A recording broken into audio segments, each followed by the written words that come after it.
Am I the asshole for kicking my baby's father out of the hospital room?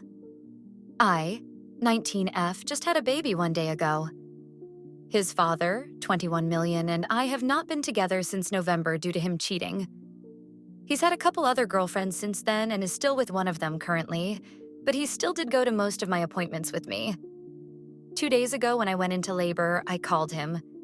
He came to pick me up to bring me to the hospital, and he had his entire TV and PlayStation in the back seat, with no car seat for the baby. I told him he is not bringing that to the hospital, and he told me if I want him to be there for our son's birth, he needs something to do to pass the time. We argued about it almost the entire ride to the hospital, but he ended up not bringing it in. I was only in labor for about 2 hours before I gave birth. He was there the entire time. A couple hours after I gave birth, my dad and sister came to visit, and he left as the hospital has a 2-visitor-only rule. I told him while they're here visiting for him to go bring his TV back home and install the car seat, so when they discharge us, we will be all set. After a few hours, my family leaves, and I text him to tell him he is welcome to come back if he would like. Around 20 minutes later, he's walking back into my room carrying his TV.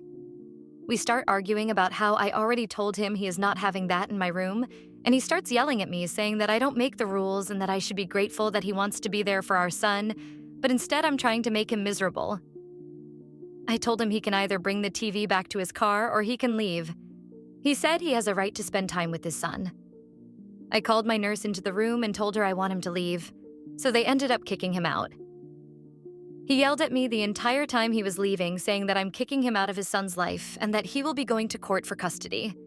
He has texted me since saying that I'm taking his rights away from him, and there is no rules that he couldn't bring his own TV and game system while he spends time at the hospital. Am I the asshole for making him choose between the TV or leaving?